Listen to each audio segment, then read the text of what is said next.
Welcome to CosmoFactory, a podcast by Cosmoprof Worldwide Bologna, where we explore the entire cosmetics, personal care, and fragrance industry supply chain. I'm your host, Deanna Utrusky, and here at CosmoFactory, we look beyond the trends to discover the ideas, initiatives, and innovations that are truly advancing beauty. Let's get started.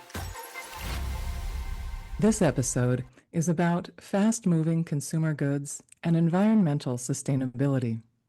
It's about consumer awareness and industry impact. And it's about the use of imagery and information to influence long-term behavior and inspire large-scale change. Today, on the CosmoFactory podcast, my guest is Marina Testino, Sustainability Strategist, Creative Director, and Director of Strategic Partnerships at Earth Partner. Marina, welcome to CosmoFactory. Thank you so much for having me. I'm super excited to be here. Yeah, you're welcome. I'm very much looking forward to our conversation. When we were getting acquainted earlier this month, you told me that much of your work brings attention to the issue of overproduction. Can you tell us more about the conversations that you're energizing? Yeah, I mean, overproduction, I believe, is one of the biggest systematical issues nowadays that is facing the fashion industry. And with social media and this constant bombarding of constant consuming and we as a society, we feel the need to consume without actually understanding what we're consuming, why we're consuming, and actually consuming things that we want or we like or makes us feel good. So I really try to tackle that and break down the issue of overconsumption, and make people understand to consume with a purpose and use what they're buying instead of just buying because it's a new trend, buying because someone else is wearing it, but really buying something that feels good, that you're going to wear, and it's going to last, and it's made well. You are, as your title suggests, first and foremost a sustainability strategist.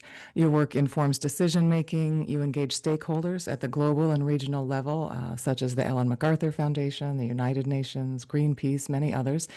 But the way you create messaging is very distinctive. If I were to put a label on it, your medium for affecting change is art. Will you say more about how you're using the power of art to raise awareness and influence behavior? Yeah, I actually kind of call it artivism. So this idea of really using art as as activism.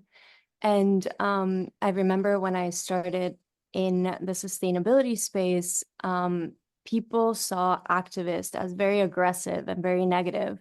So I really wanted to stay away from that interpretation of an activist and create this space of artivism, creating art to raise awareness, to educate, to figure out solutions in a creative way and in a positive voice and way. So all of the campaigns I've done, I really try to bring creativity. I don't try. I bring creativity and color and art, and then I partner with different NGOs to get the facts and the information. So really bringing the knowledge, but the creative aspect to spread that knowledge and educate. No, that makes very good sense. And so, does most of your work then show up in print, social media, gallery style activations? I'm asking here maybe because I'm curious how the format of a campaign relates to impact. The medium really depends on the messaging, and each messaging is different. I've done physical gallery installations, social media campaigns, print campaigns. We recently did the cover for D Magazine, and this was the first green issue ever done by D Magazine, which we helped push for a green issue. I was the cover, and then we helped them also curate different stories around sustainability in that issue. I also did a collaboration with Laika and Enrique Badulescu for Earth Week this year. where I collaborated with Enrique Badulescu, did a whole photo shoot touching around the issues of the fashion industry, touching on packaging, plastic pollution, overconsumption, overproduction, synthetic fibers, and other issues, visually representing these issues through the pictures. And we did a whole exhibit during Earth Week, physical exhibit in New York. And then I've done a bunch of social media campaigns, which is kind of more fun and interactive campaigns where I invite people to join the messaging, join the mission, and also educate themselves around what does sustainability mean? What is being a conscious consumer? Why should we be part of this? And with that, my first campaign that I ever did was called One Dress to Impress. And in that campaign, this was almost 10 years ago. It was kind of the peak of the fashion influencer and fast fashion, and you would see the influencer change clothes 3 times a day throughout Instagram. So it started this like need to consume, need to buy, need to feel cool and feel in. And I had just started modeling at that point because I was starting a clothing brand. So to finance a clothing brand, started modeling. And I realized that as a model, I was part of this voice and platform promoting consumption and promoting changing clothes and dressing up for every occasion. And I really disliked that. And that was not my messaging, not what I wanted to voice. So I actually did this kind of personal campaign called One Dress to Impress, which later on became a whole campaign. But One Dress to Impress, I decided to wear one red suit every day for 2 months to go against the taboo of repeating outfits, to go against the pressure of social media. And just this idea that to be part of the fashion industry, you need to constantly be on the latest trend, have the latest color, have something new. So I wore this red suit every day for 2 months. The same outfit. The same outfit. I would style it differently, but I did everything in my normal life, go to meetings, go to photo shoots, go everything. But really to showcase that I was part of the fashion industry. I was going to wear this uniform and I was not going to be banned. I wasn't going to be like kicked Right. People out of, didn't stop taking meetings with you. You weren't ostracized.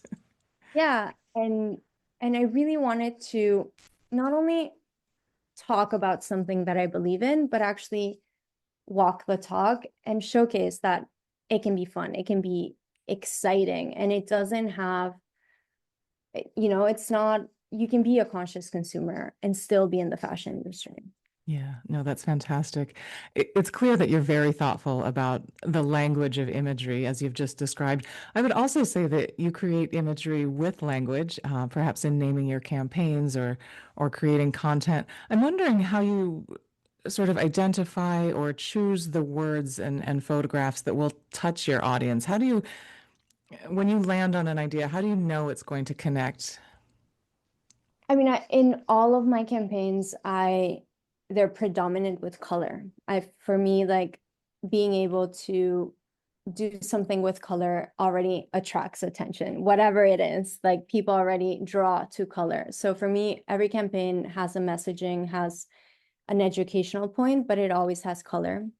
Also, the name of the campaigns are always fun and very catchy. So we have One Dress to Impress, which is repeating the same outfit every day. Then I did another one called Yellow Like a Lemon.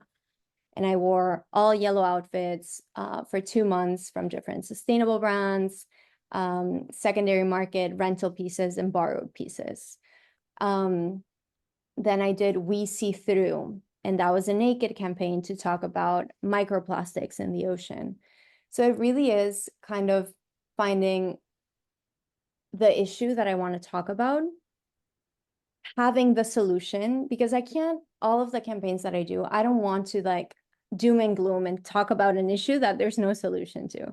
So all of the the campaigns that I do, I focus on, okay, what is the issue and what is the solution that everyone can be part of the solution? Not the governments, not the big brands, not someone with money, but how can every individual person can be part of the solution?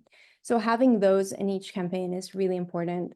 And then I look for the fun factor. What's something fun, engaging that it makes it a game? It makes people want to be part of this campaign. And like with One Dress Impress, over 60 different people followed the campaign and actually did the campaign and did it for a week or 2 weeks.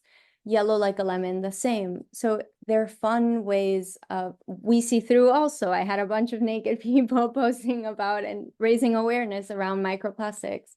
So it really is finding how to promote and educate around sustainability in a fun, creative way and make it positive and make it solution oriented. That's such an important point that you're making about ensuring that there is a way for the everyday consumer, the everyday person to take action in their daily life.